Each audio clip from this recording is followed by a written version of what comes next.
It takes a second.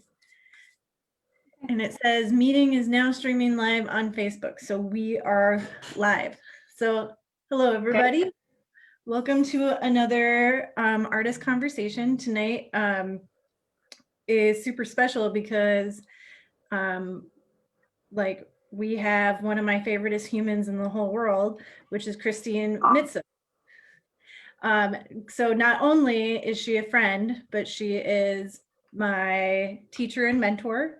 And she has been a co-volunteer of mine for a bazillion years. And she has so much knowledge that I don't even know how we're going to do this in like 1 hour.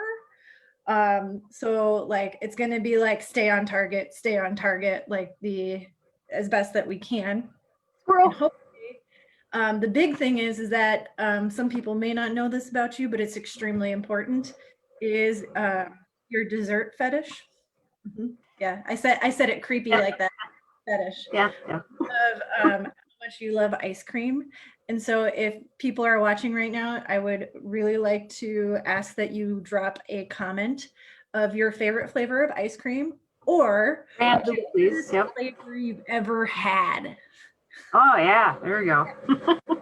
So, and you don't have to tell us if it's your favorite or if it's the weirdest, but I mean, going first, I will say that the weirdest flavor I ever had was with my friend Tara and Juan, and we had beet ice cream, like BEET ice cream. Yeah.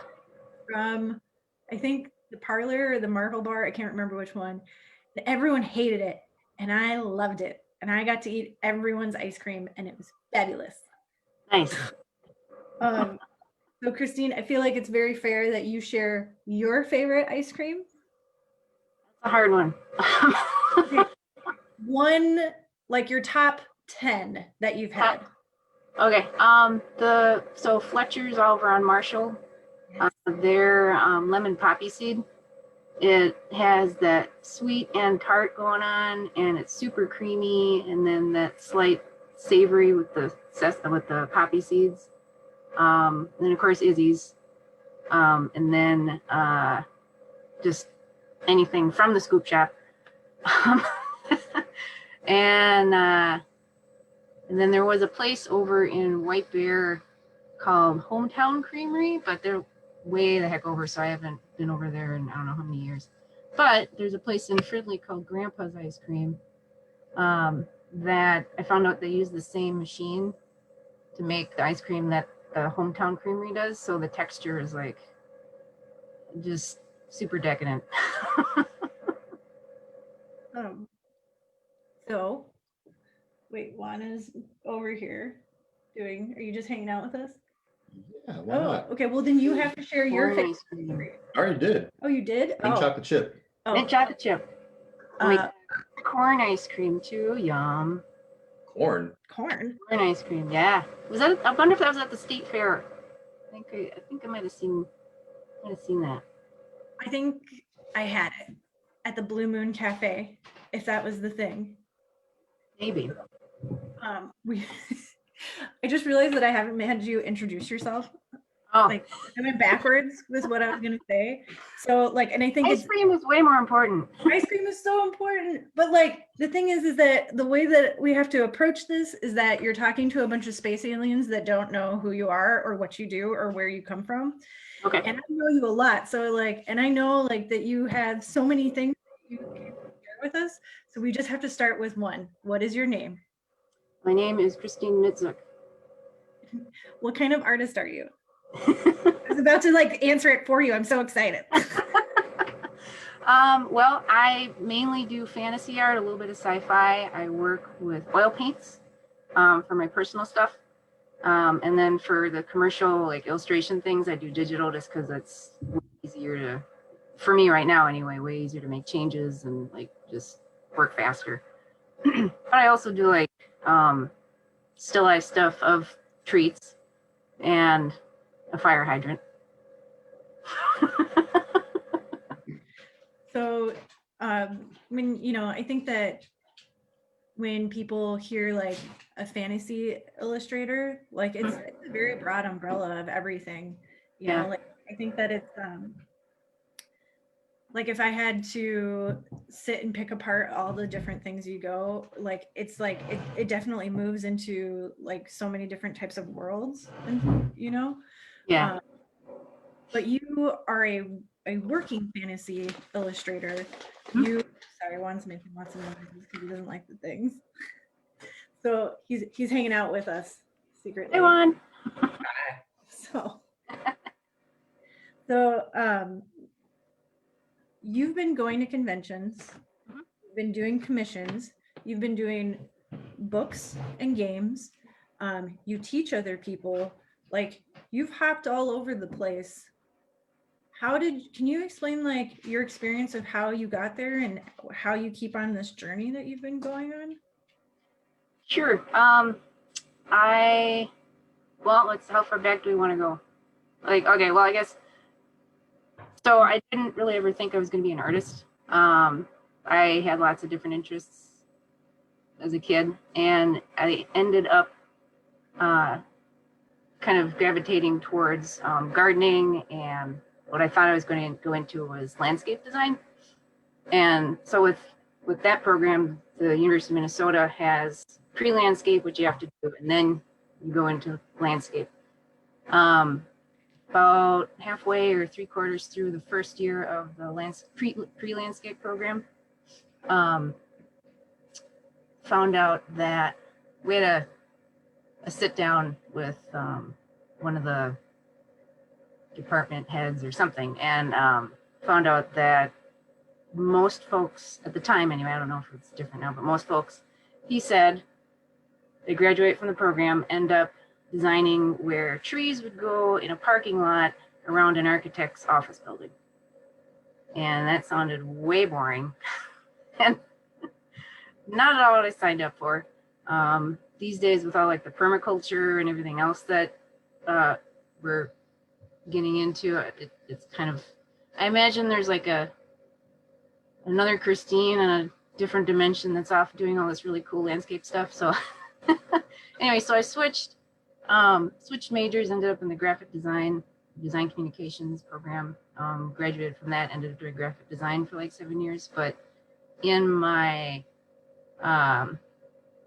in between projects at the marketing agency, I would visit Elfwood and DeviantArt and Stephanie Law's website. She does beautiful, beautiful, wonderful watercolors.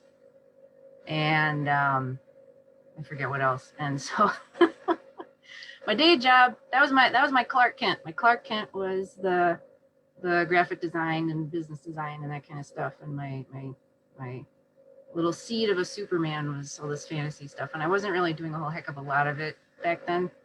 But eventually I decided that it was no longer a good fit.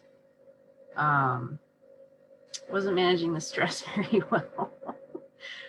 When you break out in hives, that's probably a good sign that you got to do something. So anyway, I started taking classes here and there, just not fantasy stuff yet, but just like watercolor or figure drawing.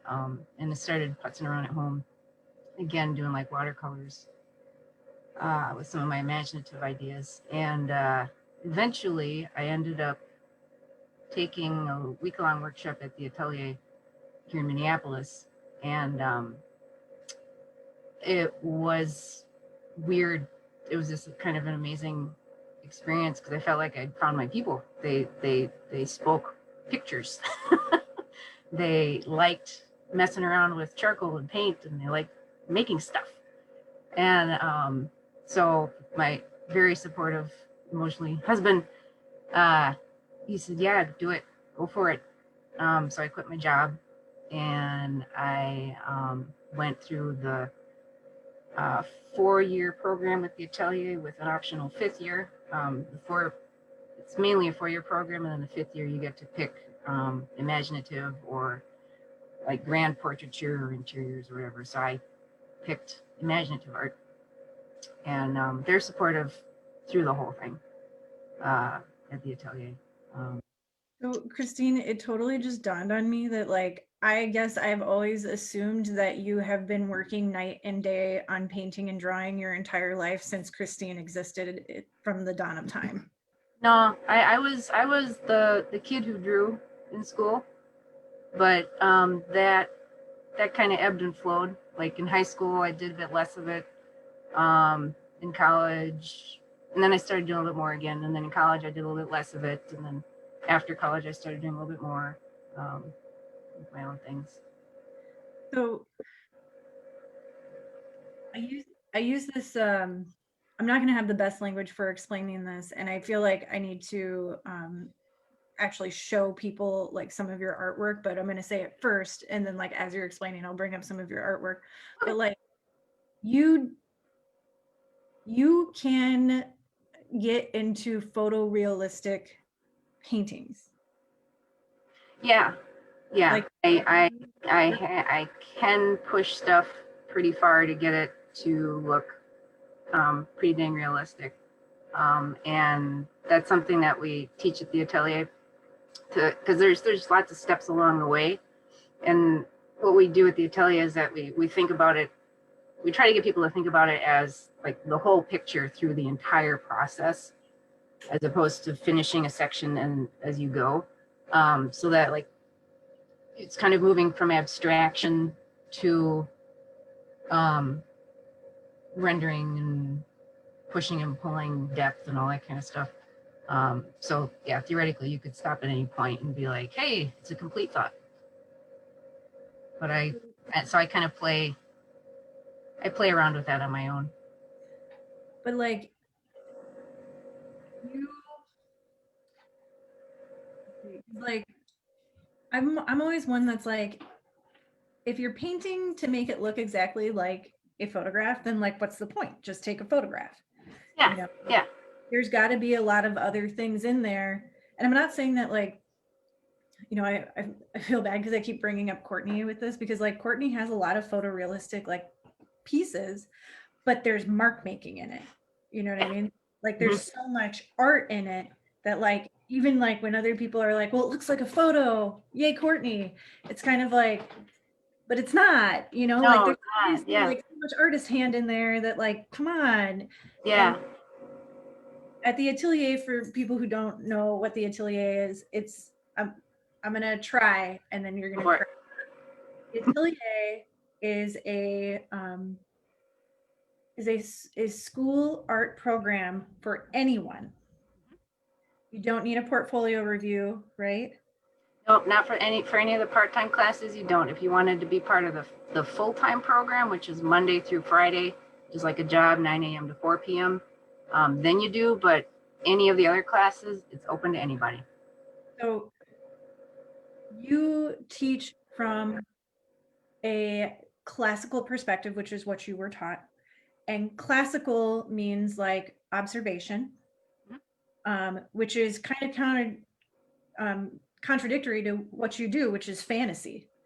So like it's got to be real, but you just like turned it on its head and we're like, just kidding, no, it's not. Yep. So like, and then like there's a lot of other people like in that space too that like kind of like fall on that line. So like you're gaining, it's like this like race, like you're gaining, trying to get this photorealism, and then like you veer off course, and then you're like, just kidding, it's actually like going to be full of dragons and everything else. Too bad. I suppose if there's another term that's been floating around called imaginative realism. Okay. So I suppose my stuff kind of falls into that category. I do try to play with the brush strokes more. I like to see my brush strokes and chunkier finish. With the digital stuff, I have not incorporated that a ton into my commercial work. So far, clients like to see the clients that I've had so far, they've responded to the smoother color blending as opposed to painterly kind of chunky stuff. So this is probably going to come up again. And like I said, I swear I'm going to start showing your artwork in 2 seconds. But I want to, Christine and I have had a lot of conversations about art and like art business and structure and internal things. But one thing that I find really fascinating is that, like, with your journey that you have gone on, and I, the more and more I keep doing this, the more I'm like, sweet baby Jesus, every artist I talk to has like 12 jobs. They're all working really hard and they're still making artwork, and you have to wear all these hats. And it's like, you started as a graphic designer, which was already dealing with clients.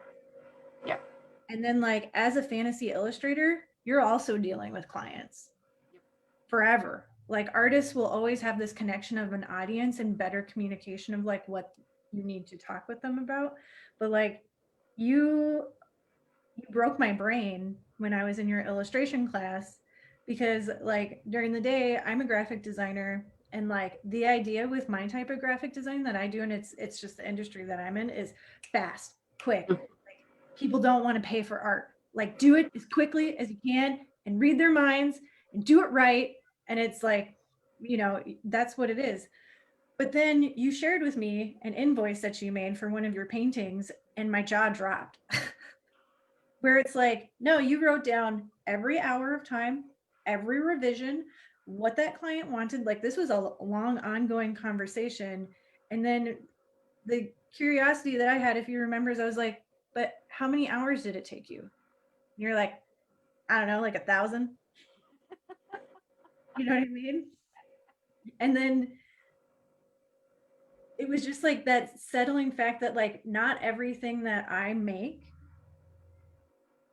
has to be a masterpiece right away.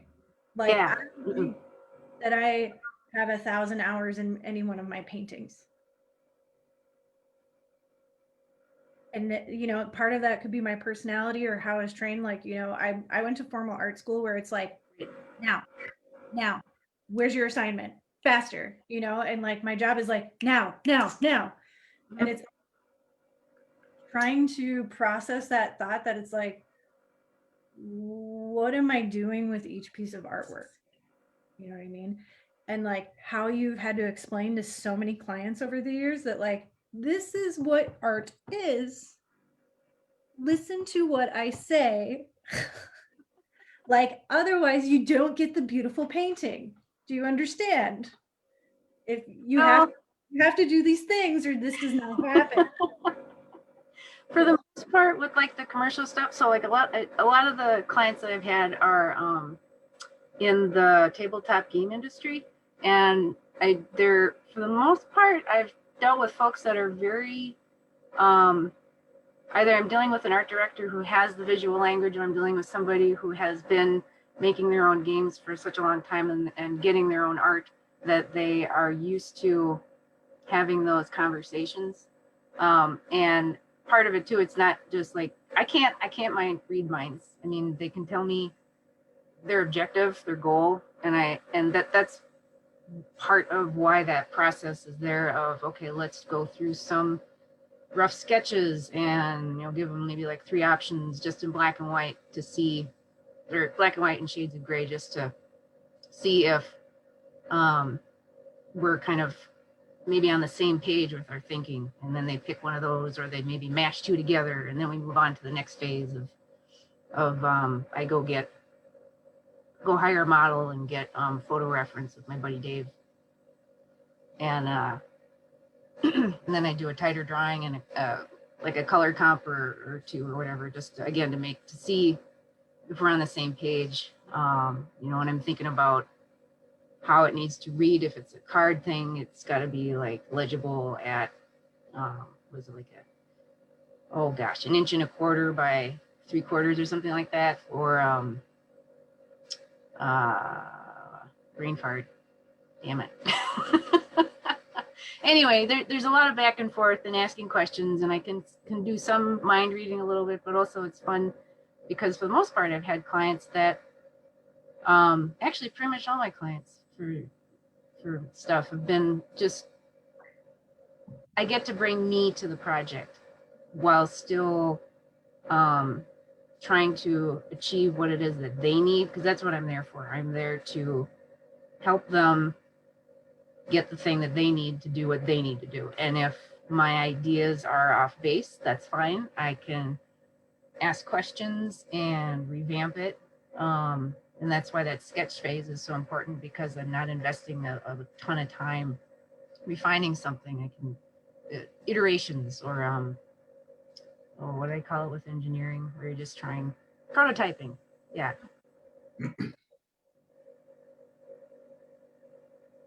So what happens when I want to show your art? Last question, and then we're going to show your art.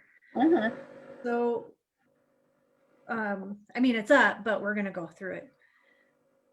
So when you have this client-based conversation and relationship, do you think that you started learning how to do that, like with landscaping and graphic design with that marketing firm, or did it happen more with the painting? I think I definitely learned a bunch of that stuff from the marketing firm, because, and I only ever dealt with a client directly once. For the most part, it was structured so that you had the account team that went and deal with the client. Then they came back and gave us a brief, basically laying out the objective of the project, any other information that we needed, and then we'd go away and brainstorm like a mood board or sketches. Or mood board, for anybody who doesn't know, basically kind of like pulling pictures and descriptive words to sort of give us a target of sort of the general look and feel that we're going for. It also helps to kind of show a client and be like, okay, this is what we're thinking, and here's some rough layouts of what this could be, you know, and together that kind of gives them an idea of what where we're kind of trying to head together.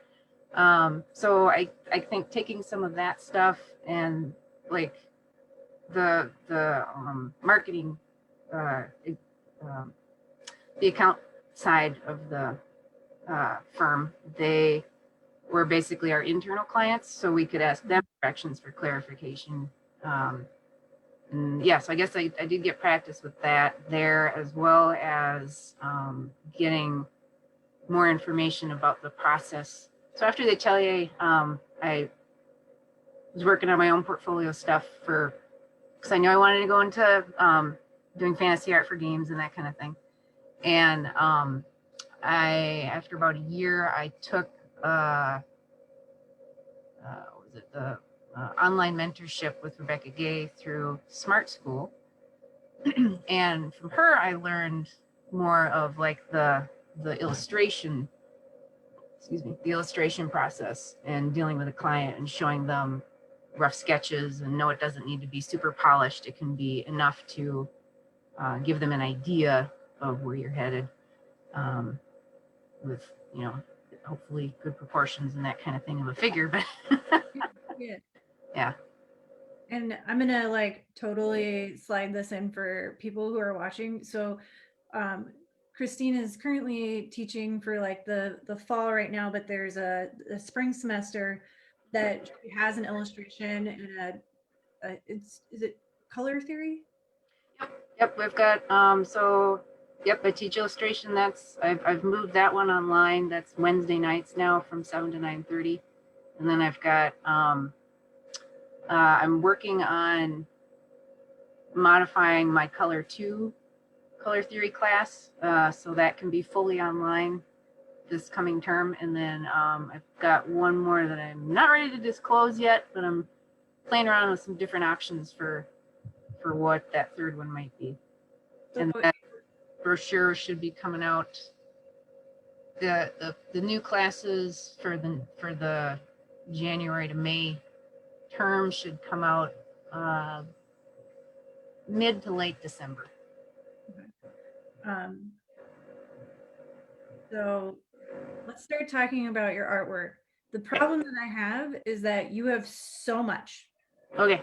You have so much artwork, and I'm just going to share with everyone that can see my screen that this is my favorite thing about Christine. So Christine is like walking art Google that knows everything of resources, like everything. So if you have an art problem, you can bring it to Christine and she will know. To give you an idea, like she corrected some of our contracts that we had for the OAC where she's like, did you mean it this way or did you mean it the other way? And I was like, okay. we'll change that. So this is what I was showing her. I was like, have you ever Googled yourself, Christine? Look at that. Look at that. Everything. Christine, Christine, Christine, Christine, Christine. Like on all social media platforms, everything. Like I can go into images and everything is there. This is a lot of work. This is so much work. This is years and years of work. This is insane. Like so many things. Oh, funny. Like it's beautiful just to like see that, you know. And it's like I've had a lot of conversation with artists, and like sometimes it's hard. Like not only did you spend 1,000 hours on a piece of artwork, you photographed it, you uploaded it, and you put it in the places that it needed to be. Oh, I don't think it was 1,000 hours. I think you're giving me more credit. It's more like 909. Just kidding. No, I think it's closer to 100 and something, not 1,000. 100 and something. Okay, so I don't even know where to start. I'm trying to think of like. Well, let's go to. Do you want to end with colorful, bright, sunshiny stuff, or do you want to end? Okay, so let's go fantasy first, and then we'll go to treats. Okay. Okay. It's loading. It's loading. So,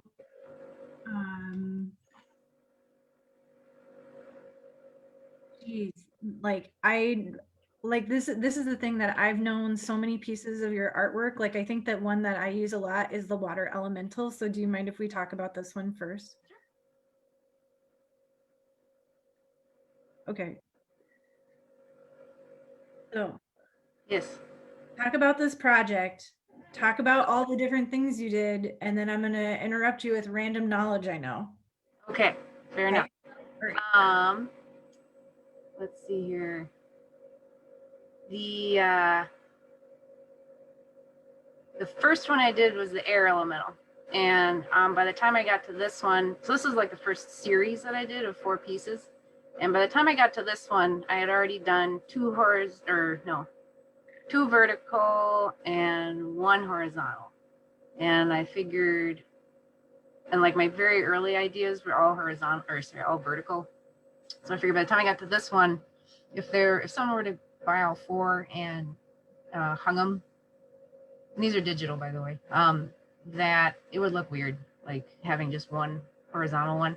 So this one I forced myself to make horizontal instead of vertical, and I did so many sketches trying to figure this thing out. What I had kind of a breakthrough moment on this one because I was trying to figure out the gesture. For a lot of my sketches, she looked like she was just sort of hanging passively in the water, not really doing much. And so once I was finally able to like put words to what it was that I wanted this to the mood and kind of her movement to be like, I needed adjectives. I needed a goal. So I came up with lyrical and flowing, and yeah, lyrical and flowing. And so that's how I ended up with the kind of drop and swoop and the lift up at the end. What else? Oh, and so a person out over in Illinois, who, I guess you could call him a collector. I was working on this one, and he suggested rather excitedly the color combination that you see in the scene where Han Solo is coming up from the carbonite, you know, the purples and the yellows and oranges and all that. Yeah, so that was kind of the jumping off point for the color scheme for this one. That's awesome. Oh gosh, when did the digital version, I think I did in 2014 or 2016 or something like that. And then last year, I think it was last year, I did an oil painting of it just to see how that would translate and to have some fun with paint. So that was the thing that like I was like, wait, you already completed your painting and then you repainted it. Yep. because you're Christine and you're like, look, I'm classically trained and like all of this is like, you know, educational to me in some regard. Like I'm gonna live in this creative space and like be ooey gooey and like try everything. But so with the this is so dumb. I've seen that, like I love this piece and I've seen it so many times. And it took me way too long to see the little fire sprites. Oh, good. And then I saw them everywhere. And then I was like, I've been staring at this for so long that like I was like, I'm so upset with myself. Like I'm an artist. Like I have eyeballs. Like I should know that they're there. And it just like took me way too long to see them. So you do have a question Eli. from Eli. Do you see it? Okay. About Got it. Oh, rep. I do not use rep. No worries, Eli. So I don't use a rep. For good or bad, I'm my own rep. How I got work was I built up a portfolio of things that I hoped that would be good enough to show around. I did, let's see here. Did I do? Yeah, I did. So I did a little bit of research of different companies to see. And at the beginning, I really had no idea how to do any of this. I was like, is my stuff good enough? I have no idea. Who do I even show? So part of it was, I was getting advice of, well, make the work that the companies that you want to work for, that it looks like it would be something that they would use. But I was also hearing, make the work that you want to do, because then you'll be having fun when you get hired to do what it is that you already enjoy doing. So I think I went more of that route. Though I did try to polish my stuff up to a level, and that was through Smart School and showing it to people I trust to get their feedback. My mentor Dave and Sid and Dale and other friends. And sorry, I'm getting off track. Okay, so, and then going to the websites of the companies that I thought I wanted to work for, looking for their submission requirements, because each company has something different, and then following those submission requirements, writing a nice letter if they also, if part of their submission was, hey, send us an email, not too long, to the point, friendly. And then the advice that I got from Smart School was be pleasantly persistent. So like every couple of months or whatever, sending something new, and not writing back, hey, did you get my thing? Because they might have seen it and it might have been a case of not quite there yet for what they need, which was probably what was happening early on. Or maybe they did like it and they just didn't have a project yet that fit what I do. So if you don't hear back from a place, it doesn't mean you suck. It just means they might really like your stuff and are just too busy to email everybody back saying, I love your stuff, but I can't use it right now. I also will go again. I will go again to like Gen Con, Spectrum Art Live, EluxCon, where else? Those, I guess, were the main ones where there were art directors from Fantasy Flight, Wizards of the Coast, maybe some of the fantasy book publishers.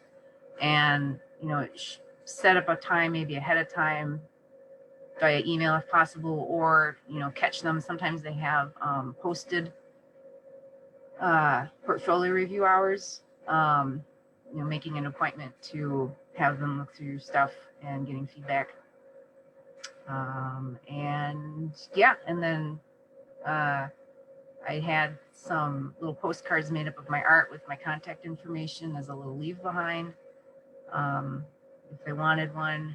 And then I followed up with the person that I met couple of days after the convention saying thank you for meeting with me. You know, and I forget what else I wrote. It was probably something along the lines of, you know, I look forward to hearing from you, or look forward to working with you in the future, something like that.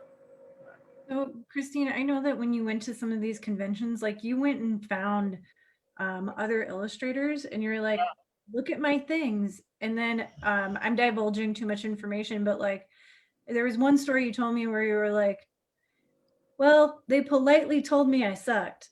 Oh, yeah. No, that was my very first convention. It was awesome. It was probably the best, one of the best things that ever happened to me.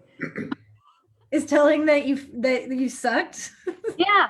Yeah. Well, it was so gentle. She was so kind about it. Oh my gosh. I think she could see that I was sincere about what I wanted to do. I had worked really hard on putting some watercolor fantasy art together. This was like before the atelier. I was still doing the graphic design job.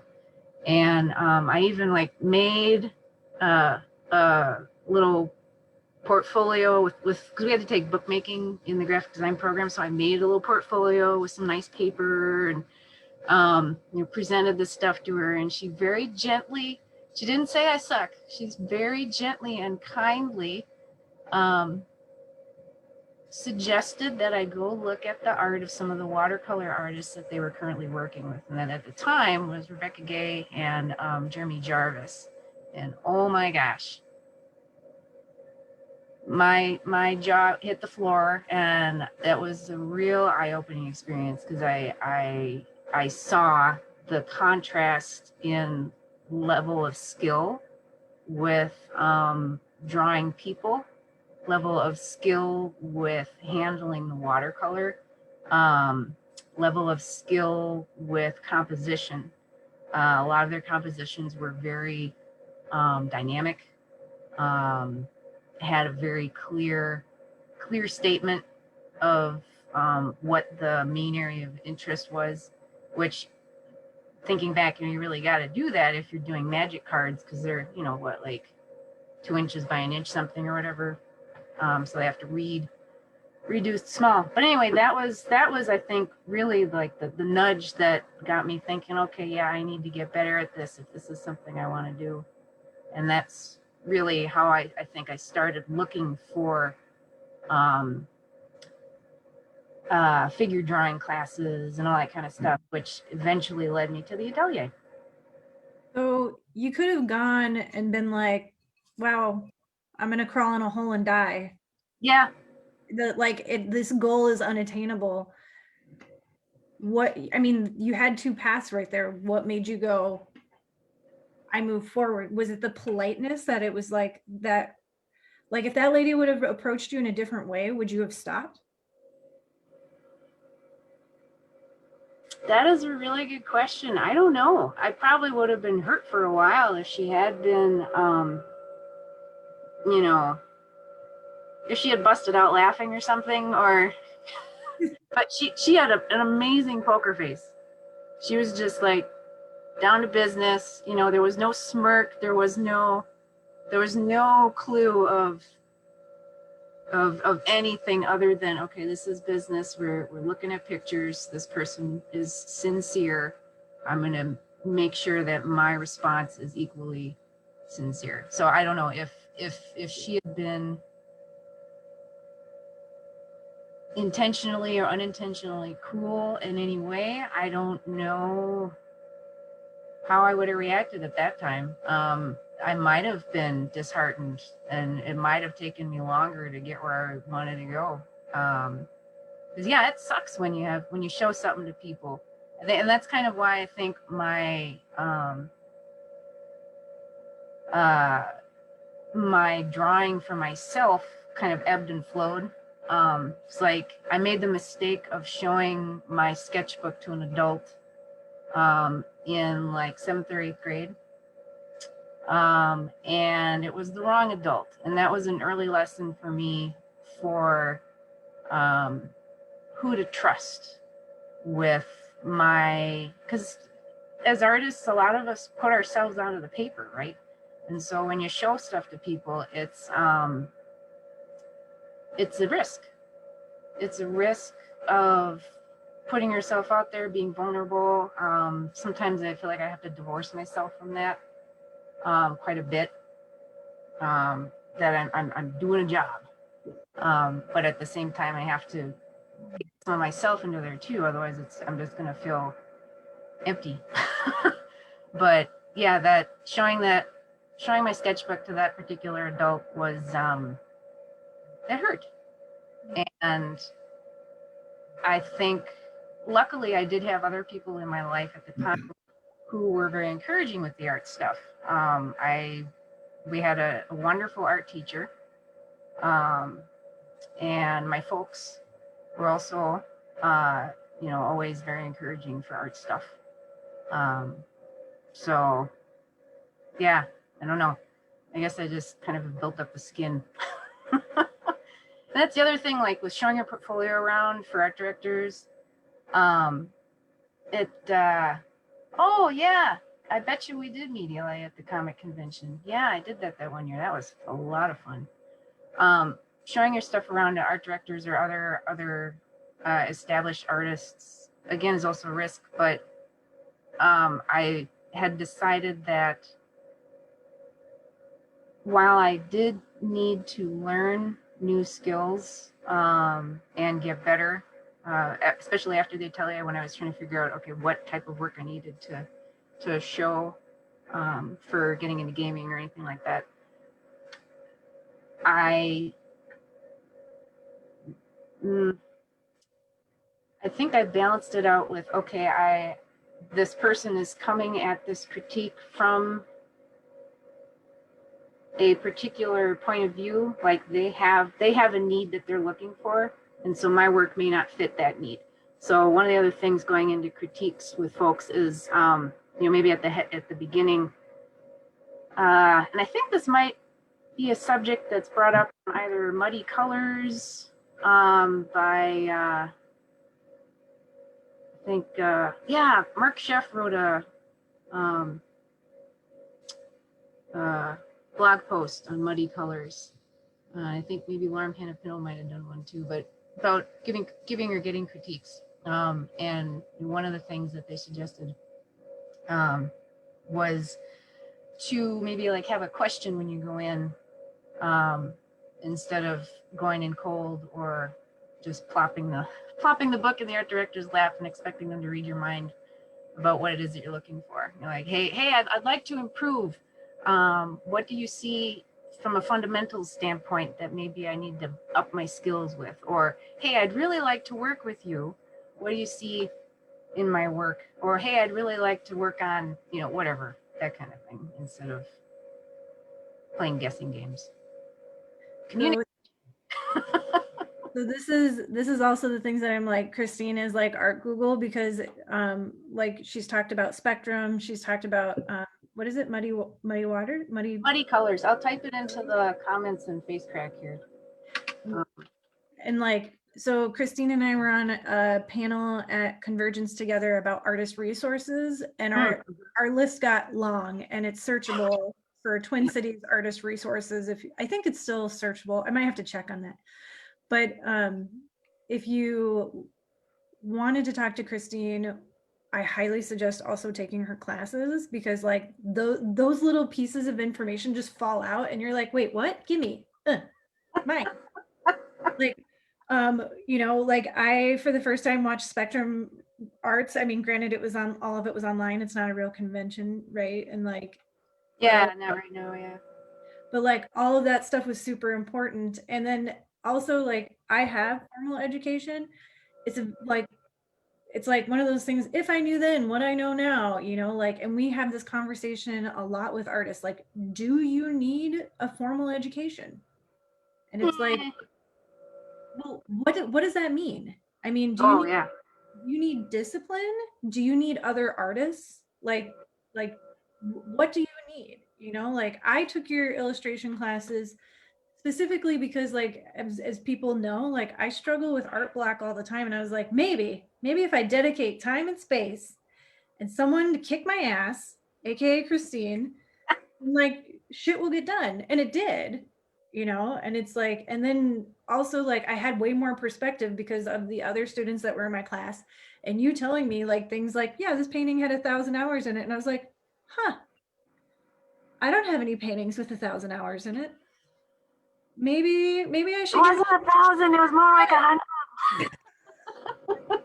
the thing that like those things, unless you talk to other humans and you Right. talk to other creative people, that like you don't know like how Yeah. are you supposed to like learn all this stuff. And I mean, like, thank God that Breathing you what trudged you're through going all through. that for us. I'm sorry, what? I said, thank God you trudged through all that for us. You just made it easier. Well, I'm glad to share. Yeah, and like a conversation I had on Thursday with a student was like what's normal, right? Is what we're feeling or what we're dealing with. Is that normal? Am I a weirdo? Am I? No. There's fear. There's self-doubt. There's yes, I can do it. Feeling some days. There's a little bit of everything. I've been cruising through your artwork in the background so people can. That painting that you've got up right now,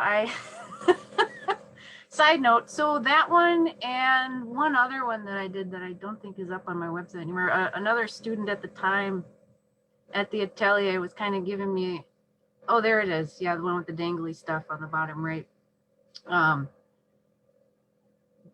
Those two paintings,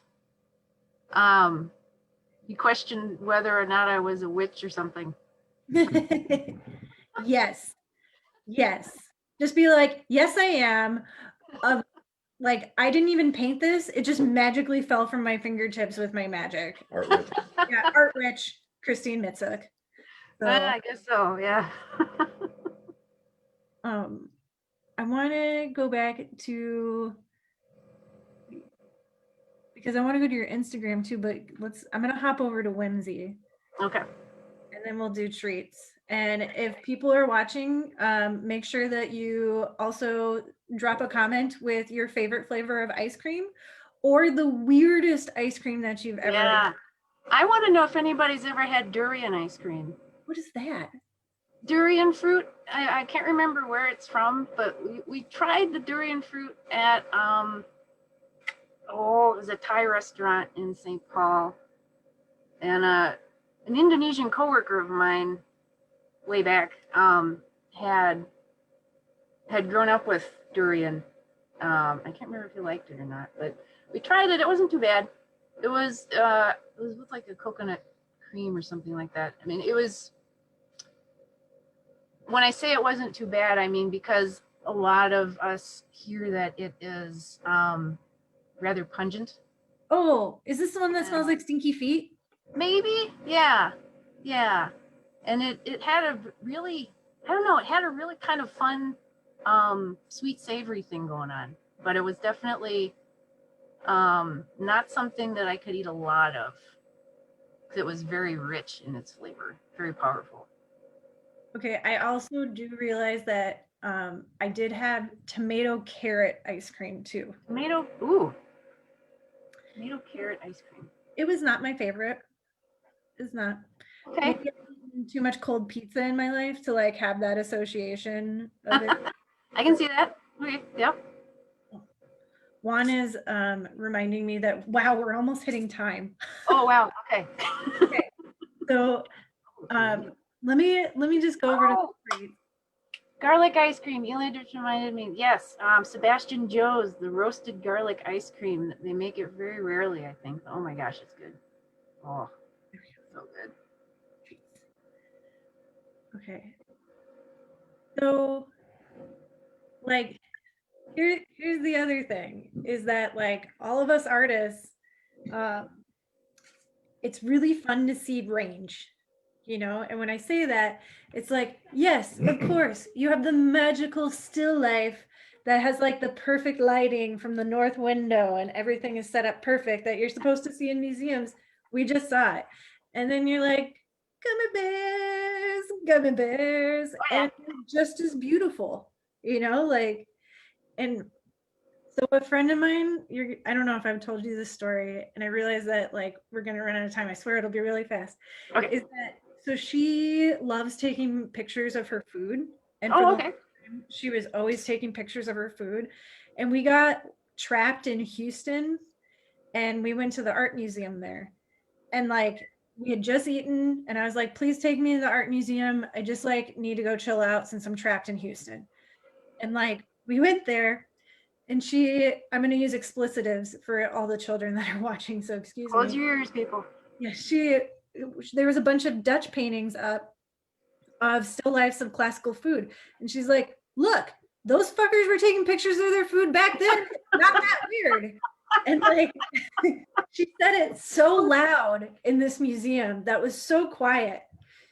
And I started laughing so hard, I was crying and I was Yes. on the floor because it was so bad. And so now anytime that I see like those Dutch paintings of food, I think of my friend because I was like, God, you know, maybe there are things through time and space that are universal. Like we need to take pictures of our food.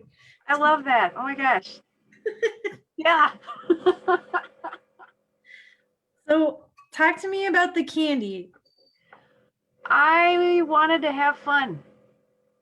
I wanted to paint some things that were fast. So some of these took like 6 hours. Some of them took longer than that, but it was for me to get looser with the paint handling while still trying to make it look like it has form and that it's like kind of in our world of sunshine, the way we see light and stuff.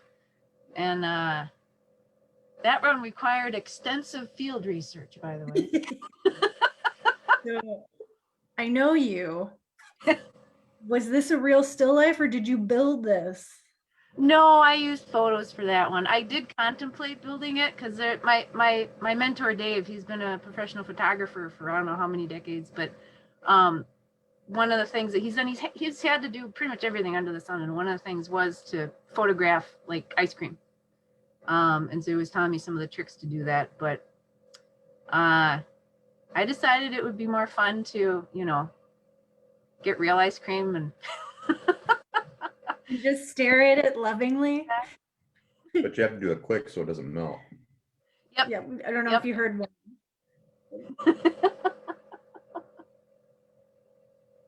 So in like, I mean, you also teach a color class, which like I haven't taken yet because I think the illustration class fascinates me so much. I took a break this semester. I might go back for the spring, but like it's well, anyway, I'll tell you about it later. But it's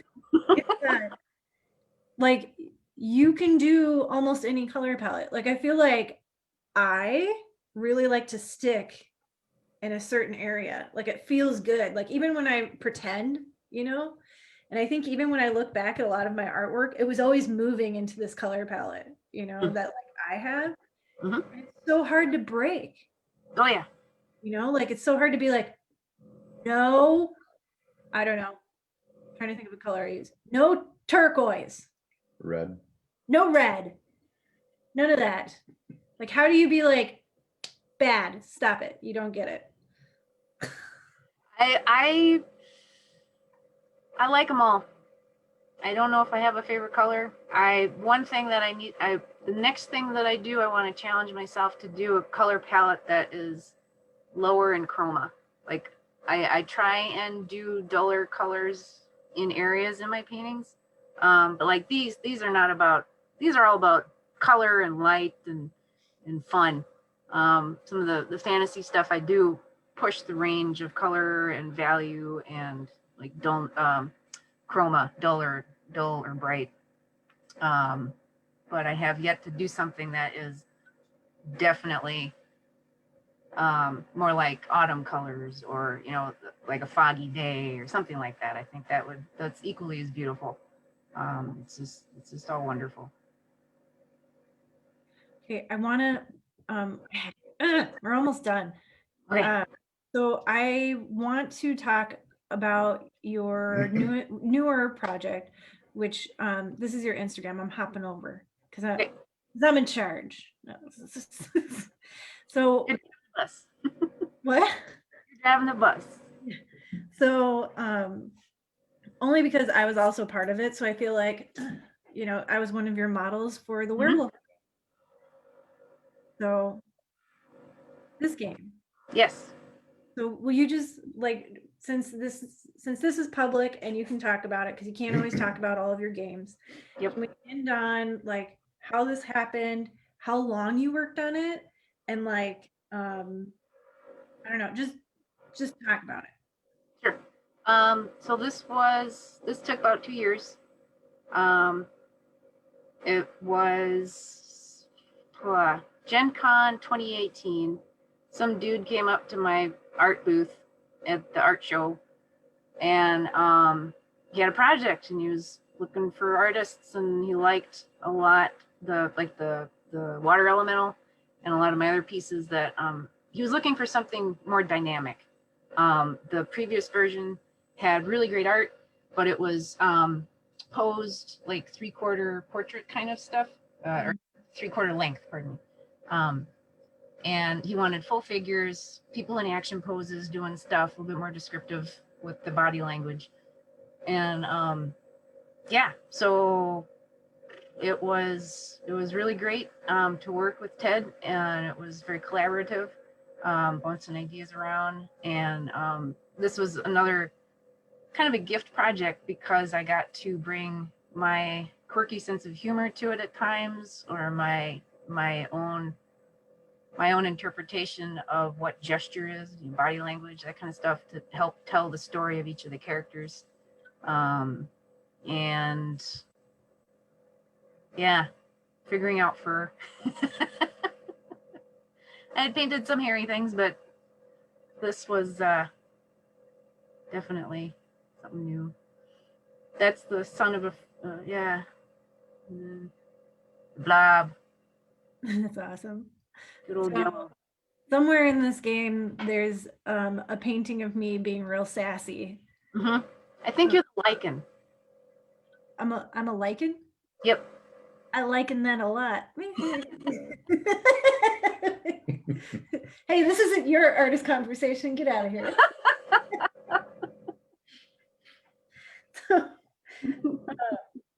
But I mean, is the Kickstarter's done now, right? Kickstarter's done. I think they're doing. I'm not exactly sure how all that works with like the Kickstarter version versus the retail version. But yeah, I think they still have it up on the Kickstarter page. I don't know if they're still doing pre-order kind of things or not. There were a bunch of cards that were unlocked. I did around 80 or so pieces of art for this. And so it was the card back, the card front, the graphic design elements of the card parts, the a whole bunch of characters. And then there's another artist, Simon On, who does some really cool stuff too. And they've got, I can't remember which expansion packs or which part of the game his stuff is in, but I think he's got about 40 or so pieces of art that are really cool. He's got some really cool looking werewolves. I love them. Sorry. I think that I've seen all of the guys that are on there. And then some of the concept sketches and stuff there. Oh, and just the cutest dog in the world, Karma. And then unfortunately, like I'm only bringing this up, and then maybe this is a good one to end in, just because that this was going to be for the Unicorn Art Show for last year, and we had to take it virtual. It's like, I don't know, I just love this piece so much. Thanks. You want to talk about what it is really quick? It was so after, I think it was the start of me coming out of one of my art slumps, and it was a little sketch that I'd done in my little 4x6 sketchbook, and I think sort of the idea was maybe inspired by the Velveteen Rabbit. Someday I'll be a real rabbit. But anyway, the unicorn dreaming of being a real unicorn, and on some level, I don't know. I'm wondering if maybe on some level the subconscious was sneaking in there of maybe someday I'll be a real unicorn artist. Wait a minute, I am. It's happening right now. You're a real unicorn. I keep joking with Juan because tomorrow's my birthday, and I was like, Yeah, happy birthday. Thank you. I feel like Lady Almathea in like The Last Unicorn, where she's like, I can feel this body dying. It's like this is like I'm heading to death quite quickly. God damn it. Nah. So we'll just Actually, we were having an art conversation again at school again with another student. And she was super excited. She felt like she was making breakthroughs with her painting, and it totally looked like it too. But we landed on she was getting her art wings. Like she was starting to feel like she was really taking off with stuff. So yes, I don't know, I'm growing my art wings.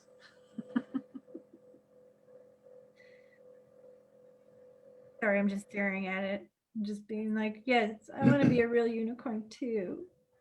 There. Do you want to?